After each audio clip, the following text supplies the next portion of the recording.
como a gente deve auxiliar dentro da escola um aluno dislexo, né? Como a gente deve agir, como a gente deve auxiliar. Primeiro, é preciso lembrar algo, certo? Toda criança com transtorno tem muita facilidade a ter ansiedade, certo? Eu já falei isso várias vezes, eu tô sempre repetindo porque é super importante a gente lembrar que essas crianças têm uma facilidade enorme em ter ansiedade, ter depressão.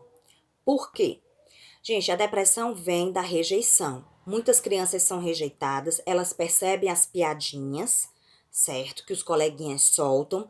Nem todo professor respeita, nem todo professor entende, tá? Alguns professores costumam também tratar essa criança, tratar esse aluno de forma diferenciada e inferiorizada, certo? Então, assim, eu não tô aqui para criticar a função do professor, mas a verdade precisa ser dita. Tá certo? Então, muitos professores ainda não sabem se relacionar com uma criança com transtorno, ainda não sabe respeitar, ainda não sabe ter afetividade e empatia com uma criança com transtorno, certo? E isso é fundamental. Então, o que que acontece? Essas crianças já vão à escola com bastante ansiedade, porque no fundo já sabe que não vai conseguir, que o professor vai pedir para ler e ele não vai conseguir, que o professor vai passar uma atividade e ele não vai conseguir. E aí já tá ansioso porque sabe que o coleguinha vai mangar dele. Mangar é uma expressão aqui do Ceará, tá? Que vai soltar piadinha, né? Para ele, certo? Então tudo isso vai gerando ansiedade. Vai gerando a depressão por quê? Porque, gente, imagina você ser inferiorizado, você perceber que é diferente, mas diferente pro lado negativo e não pro positivo. Você vê os seus amigos soltando piadas sobre uma característica sua, tudo isso vai despreciando, né? Tudo isso vai diminuindo o seu valor. Então a pessoa vai e se torna depressiva. Tá? Então, tudo isso a gente precisa observar na nossa sala de aula. Nós, como mediadores da educação, nós temos várias funções dentro de uma sala de aula. Nós não somos apenas aquelas pessoas responsáveis por ministrar um conteúdo, o conteúdo da nossa área, aquele conteúdo que a gente, entre aspas, aprendeu na faculdade. A gente sabe que muita coisa a gente aprende na prática e não na faculdade, né? Mas a gente não tem só essa responsabilidade. A gente tem a responsabilidade de cuidar, de educar, de proteger. A gente tem várias responsabilidades além de ministrar o conteúdo. E uma delas é evitar o bullying, é evitar que uma criança, que um aluno seja rejeitado por outro devido a alguma debilidade, certo? Então, gente, o educador precisa valorizar a heterogeneidade que há dentro da sala de aula. Nós temos vários alunos típicos que são totalmente diferentes e temos vários alunos atípicos. Então, é preciso esse comprometimento, é preciso que o professor, como é que eu posso dizer, que ele compre a briga, né, para defender a inclusão, tá? Ahn, Existe algo aqui que eu anotei muito importante, certo? A forma de avaliação do professor deve cumprir alguns requisitos, que é a forma, que é a avaliação, como ela deve ser. Ela deve ser formativa, ela deve ser qualitativa, construtivista e de multimeios. O que eu quero dizer com tudo isso? Que a inclusão de um aluno disléxico na escola, ele tem uma necessidade especial. E essa necessidade está garantida por lei, certo? É a Lei 9.394, de 20/12/96. E o que diz aqui essa lei?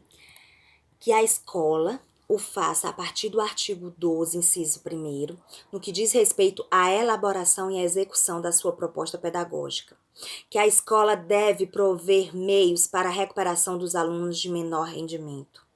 Que se permita que a escola organize a educação básica em séries anuais, períodos semestrais e ciclos, alternância, né? Enfim, competências, outros critérios. Que a avaliação seja contínua e cumulativa, com a prevalência dos aspectos qualitativos sobre os quantitativos nos resultados ao longo período, tá? Então, gente, depois que eu li essa questão aqui da lei, fica mais do que claro, né? Que o professor tem que valorizar muito mais a qualidade das atividades dos alunos com transtorno, né? Aqui não fala apenas de dislexia, aqui fala de um aluno especial, tá? A dislexia tá dentro, né, dessa categoria. Então, ele tem que valorizar a qualidade, não a quantidade. Ele tem a avaliação é formativa, ou seja, tem que durar o ano inteiro, valorizando a evolução desse aluno, aquilo que ele conseguiu aprender, aquilo que ele conseguiu evoluir. O uso dos multimeios, gente, está relacionado ao que a criança precisa. O que ela precisa para realizar a prova, o que ela precisa para fazer as atividades, o que ela precisa para assistir aula. É um lápis adaptado, é uma carteira adaptada, é um caderno diferente, é um ledor, o que é? Tá certo? Tudo isso vai variar de acordo com a necessidade do aluno. Eu poderia citar diversos materiais, mas teria que analisar o aluno, tá certo? Outro ponto que eu anotei muito importante que está dentro da lei, tá? As provas escritas e de caráter operatório, contendo questões objetivas ou dissertativas, realizadas individualmente ou em grupo, sem ou com a consulta de qualquer fonte. Gente, se a criança necessitar fazer consulta, ela tem esse direito, certo? Não é assim, tem dislexia, tem direito. Não é isso, gente. A gente tem que analisar a característica da criança. Tem criança com dislexia que não precisa, outras precisam. Tem criança com dislexia que precisa de uma paé ao lado, tem outras que não. Então a gente vai observar as características.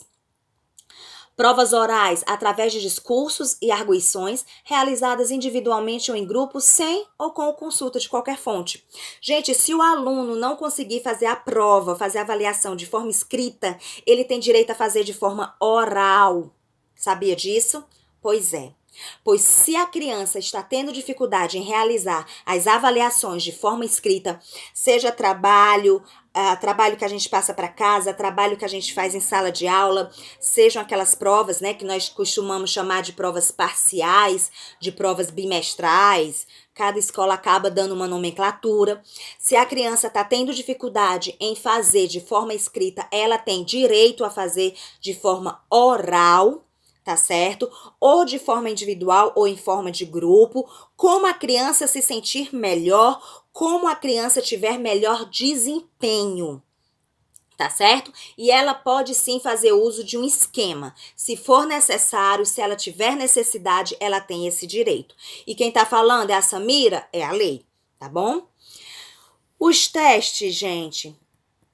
Atividades práticas, tais como trabalhos variados produzidos, apresentados através de diferentes expressões e linguagens, envolvendo estudo, pesquisa, criatividade, experiências práticas, realizadas individualmente ou em grupo, intra ou extra classe. O que quer dizer com isso? Que a criança não pode ser excluída, não é porque ela tem dislexia, não é porque ela tem qualquer tipo de transtorno que ela vai ser excluída de fazer trabalhos práticos, atividades práticas, de maneira alguma. Ela vai produzir igual aos seus pares e a escola vai prover os meios dela realizar essas atividades. Como eu já disse, seja um lápis adaptado, né? Seja o que for. A escola vai prover e ela vai conseguir, tá certo?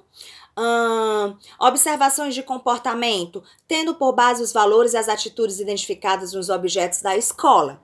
Solidariedade, participação, responsabilidade, disciplina, ética.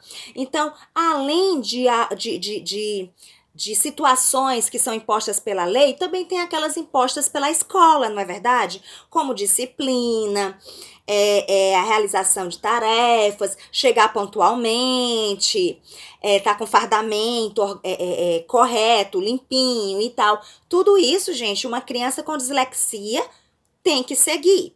Tá certo? Então, não é porque ela tem dislexia que ela vai ser provida das suas obrigações. Não, ela vai cumprir com as suas obrigações. A gente só tem que ter o bom senso de ver até que ponto ela tem condição de realizar essas obrigações.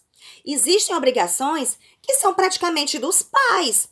Como, por exemplo, levar o filho com o fardamento completo. É obrigação do pai e da mãe observar se o filho está vestido corretamente para ir à escola de acordo com as normas da escola. Porque no momento em que você matricula o seu filho, você assina um termo de responsabilidade que muitos pais não leem. Mas é importante que você leia para você saber as suas obrigações. Como, por exemplo, você tem a obrigação de levar o seu filho no horário correto para que ele não perca um segundo de aula. Você tem a obrigação de levar o seu filho com fardamento completo.